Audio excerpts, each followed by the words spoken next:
orang-orang besar. Sebab mereka bisa mengubah jalan sejarah, saudara-saudara. Orang-orang yang sangat terpandang sekali, tetapi hati tidak baik.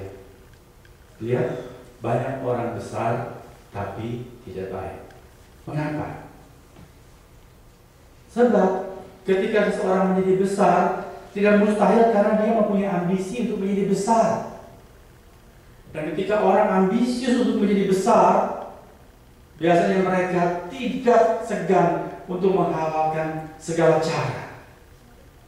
Sejarah sudah membuktikan, kalau orang ambisius ingin menjadi besar, menjadi terpandang, menjadi mulia, mereka bisa punya hati kejam. Mereka bisa menggeser teman, mencelakakan orang lain, asal dia sendiri maju terus jadi hebat. Kita tidak usah sebut tokoh-tokoh di dalam sejarah Indonesia, sudah bukan rahasia umum lagi.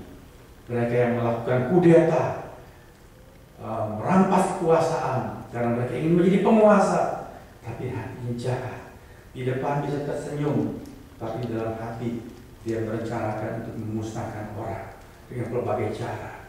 Itu sudah bukan rahasia lagi. Besar, tapi hati tidak baik. Oleh sebab itu Tuhan Yesus sangat teliti sekali mengenai persoalan ini. Firman Tuhan yang kita baca tadi menceritakan mengenai dua murid Tuhan. Lalu ibunya sendiri datang minta kepada Tuhan Yesus. Kalau kita mempelajari Injil, ibu dari anak-anak Zebedius ini masih famili dengan Tuhan Yesus. Jadi mereka pikir kalau ada nepotisme, bisa ada hubungan, bisa kong kali kong, nanti anak-anaknya bisa jadi menteri, bisa jadi jenderal di dalam kerajaan yang Tuhan itu akan pimpin. Mereka minta, nanti kalau engkau sudah duduk di dalam kerajaanmu, tolonglah berikan kedudukan kepada anakmu, satu di sebelah kananmu, satu di sebelah kirimu. Ini urusan ambisi untuk kebesaran, kemuliaan. Wah, duduk di sebelah kanan dan sebelah kiri Tuhan Yesus, betapa luar biasa. Tapi Tuhan tidak mengabulkan permohonan tersebut. Duduk di sebelah kanan, sebelah kiriku, itu urusan Bapakku di sorga, mau berikan kemuliaan kepada siapa. Lalu Tuhan mengajar yang lain, lebih baik kamu memikirkan bagaimana menjadi baik. Menjadi baik, mempunyai hati yang rendah, rela menjadi pelayan seperti dia sendiri. Anak manusia datang bukan untuk dilayani, melainkan untuk melayani. Saudara-saudara, orang bercita-cita menjadi besar, dia kemungkinan besar tidak menjadi baik. Tapi orang baik, hati mulia, bisa mencapai kebesaran, keagungan. Karena orang nanti dengan rela memberikan suaranya untuk orang seperti itu, mendukung orang seperti itu. Kita berdoa semoga ada pemimpin-pemimpin yang berhati baik, berangkat dari dasar hati baik. Kalau orang melihat karirnya yang bagus dan hatinya, jiwanya yang mulia, orang memberikan suara, memberikan kuasa kepada orang itu supaya jadi pemimpin. Dunia kekurangan pemimpin yang baik, pemimpin yang pintar, pemimpin yang lihai banyak, tapi hati baik itu sangat kurang. Saudara-saudara, kalau tidak baik dan tidak besar, banyak enggak? Besar dan baik jarang. Besar tidak baik relatif banyak di dunia ini. Pemimpin-pemimpin seringkali seperti itu. Tapi kalau sudah tidak besar juga tidak baik, ada nggak? Ada?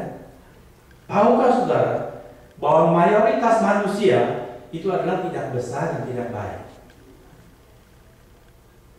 Kalau kita tidak hati-hati, saya atau saudara bisa termasuk di dalamnya. Firman Tuhan mengatakan, tidak ada seorang pun yang benar, tidak ada seorang pun yang baik. Allah melihat dari sorga, Allah kecewa dengan manusia. Menjadi besar itu tidak gampang. Baik lebih sulit lagi, tetapi tidak besar dan tidak baik itu sangat gampang dan banyak sekali. Hari-hari di sekitar kita, masyarakat, mayoritas, orang-orang banyak di sekitar kita, saudara-saudara, kebanyakan adalah tidak besar dan tidak baik. Dari kedudukan, bukan orang mulia, bukan orang bertanggung. Sehari-hari duduk sama-sama kita dalam bar, atau di dalam bus, di kantor, di grocery, di pasar, di sekitar kita. Itu orang-orang kebanyakan tidak besar, tidak baik. Lihat saja dalam bar, buka semua asal-asal, tidak mau menyapa, tidak mau ngomong kiri kanan. Lihat, orang-orang di California masih lebih hangat, masih lebih ramah. Kalau ketemu bilang say hi, meskipun hi-nya cuma pro forma, tanya how are you doing, kita belum nyaut, dia sudah pergi, ya, cuma pro forma saja. Tapi lebih-lebih lagi daerah-daerah seperti East Coast, saudara, orang-orang di sana dingin-dingin, tidak peduli satu dengan yang lain, semuanya sibuk dengan kepentingan diri sendiri. Yang penting dirinya beres, tidak peduli orang lain. Padahal mereka orang biasa. Saudara, kalau ada majalah, saudara ambil tidak? Kita orang Indonesia masih minat baca majalah Indonesia. Ada majalah Indonesia, banyak orang tidak minat karena sudah di Amerika, tidak bahasa Indonesia tidak suka lagi. Tapi saudara baca itu majalah Indonesia yang terakhir, majalah media Indonesia. Saya kemarin dulu baca, saya bilang payah betul kita orang Indonesia. Orang-orang Indonesia di Philadelphia itu berantem melulu, saudara. Bikin malu, berebut mobil penumpang, berebut pekerjaan, atasan bawahan, saling maki, ribut ke pengadilan. Itu orang-orang Indonesia di Philadelphia. Sudah tidak besar, tidak baik pula hatinya. Hati-hatilah kita supaya kita tidak menjadi orang yang tidak besar dan tidak baik. Tidak bisa jadi orang besar, lebih baik asal jadi orang baik. Karena sulit menjadi orang besar, agung, terpandang, tapi hati baik itu perlu. Tuhan lebih mengutamakan yang sedemikian. Saudara-saudara, kita ditebus, diselamatkan untuk menjadi apa?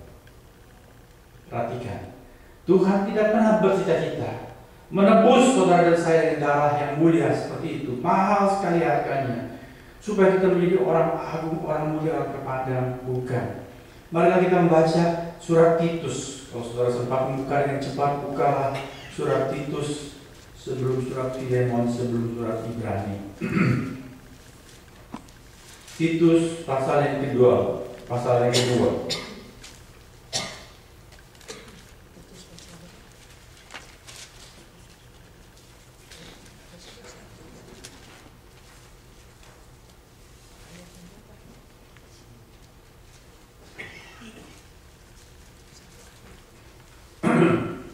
Saya bacakan untuk kita sekalian yang sudah menemukan boleh memperhatikan, di Alkitab yang belum menemukan stop mencari, dengarkan firman Tuhan. Sambil saya menjelaskan Titus pasal 2 mulai ayat 11 sampai dengan 14 saya bacakan sambil menjelaskan. Karena kasih karunia Allah yang menyelamatkan semua manusia sudah nyata. Jadi kita diselamatkan karena kasih karunia Allah. Lalu ayat 12, Ia, yaitu Allah, mendidik kita supaya kita meninggalkan kefasikan dan keinginan-keinginan duniawi, supaya kita hidup bijaksana, adil dan beribadah di dalam dunia sekarang ini, dengan menantikan penggenapan pengharapan kita yang penuh bahagia dan penyataan kemuliaan Allah yang Maha Besar dan Juru Selamat kita, Yesus Kristus, yang telah menyerahkan dirinya bagi kita untuk membebaskan kita dari segala kejahatan dan untuk menguduskan bagi dirinya suatu umat kepunyaannya sendiri yang rajin berbuat baik. Jadi terutama Tuhan Yesus mati membayar harga penebusan dosa untuk saudara dan saya, menebus kita dari perbudakan dosa, menyelamatkan kita. Untuk apa saudara tujuannya? Supaya kita rajin berbuat baik. Di Alkitab dan dalam kehidupan sehari-hari, ada tidak orang yang tidak besar tapi baik? Di dalam Alkitab, sebagian besar tokoh-tokoh yang dicatat yang menjadi teladan adalah orang-orang bukan orang besar, tapi hatinya baik. Tadi kita ambil Abraham, orang besar dan baik. Anaknya Ishak. Ishak itu orang besar tidak? Sebesar Abraham? Tidak. Dia tidak terlalu terkenal. Tetapi Ishak itu hati baik. Anaknya lebih besar daripada ayahnya sendiri. Yakub itu lebih terpandang daripada Ishak. Tetapi Ishak orang baik. Di Alkitab ada banyak tokoh-tokoh yang senyap, seperti Boas, leluhur Raja Daud. Cuma sepintas ceritanya di dalam kitab Rut. Tapi Boas itu orang baik, meskipun dia tidak punya nama besar. Ya. Ketika dia tahu bahwa ada seorang kerabatnya yang harus dia tebus, dia rela menebus jandanya, yaitu Rut. Meskipun Rut itu bukan keturunan orang Yahudi. Orang yang lebih dekat yang punya hak untuk menebus Rut sendiri tidak mau menebus Rut, tapi Boas menebus karena dia mengikuti perintah Tuhan. Dia menjadi leluhur Raja Daud. Yusuf suami Maria, Maria ibu Yesus. Yusuf si tukang kayu, tidak agung, bukan orang mulia, maksud saya orang terpandang, orang kaya berkedudukan, tidak. Dia orang sederhana, cuma tukang kayu yang miskin, tapi hatinya baik. Ketika dia tahu tunangannya sudah hamil, dia kecewa berat tentu. Sebab dia pikir sebelumnya Maria itu seorang gadis dusun yang akan sangat tulus, rajin beribadah, loh kok bisa hamil? Yusuf tahu pasti tidak dengan dia, karena dia tidak melakukan hubungan apa-apa dengan Maria. Maka Alkitab mencatat, karena dia seorang hati baik, dia mau menceraikan Maria dengan diam-diam, supaya tidak bikin malu Maria, supaya tidak heboh. Sebab kalau heboh, Maria mungkin dirajam batu. Itu hati Yusuf yang baik. Orang ini, maka dia dipilih Allah untuk menjadi ayah asuh Tuhan Yesus, sebab hatinya baik. Para pendeta, gembala sidang, banyak gereja, segala abad dan tempat, sering berjumpa dengan orang-orang, bukan orang besar, tapi hati baik. Itu ada di tengah-tengah jemaat. Dia ada di antara saudara. Mungkin orang itu adalah saudara sendiri. Puji Tuhan, haleluya. Dia membuat hati kita baik, meskipun kita bukan orang berkedudukan, bukan orang terpandang.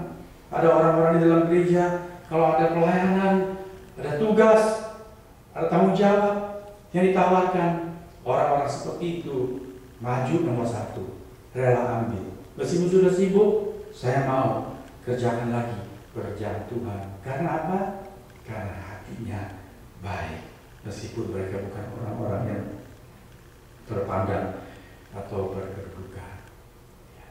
Kalau dipanggil untuk berdoa, mereka berdoa. Meskipun bukan dalam persekutuan doa yang resmi, tapi ketika ada pokok doa, mereka setia bawa pulang ke rumah dan doakan. Orang-orang yang bukan orang dekat dengan dia, tapi dia doakan. Sebab apa? Sebab hati baik. Bukan orang kaya, tapi suka memberi. Kesehatan sudah lemah, tapi suka bekerja untuk mendukung pekerjaan Tuhan. Karena apa? Karena hati baik. Tuhan suka pada orang-orang yang seperti ini. Sekali lagi, tema bulan ini adalah membangun hidup yang bermakna. Saudara-saudara, bagaimanakah itu hidup yang meaningful? Saya baru baca sebuah kisah nyata. Diceritakan oleh seorang yang menjadi saksi mata dari tokoh yang dia mau ceritakan. Dia menceritakan mengenai seorang bernama Mr. Miller. Mr. Miller ini hidup di desa di Amerika, di kota kecil,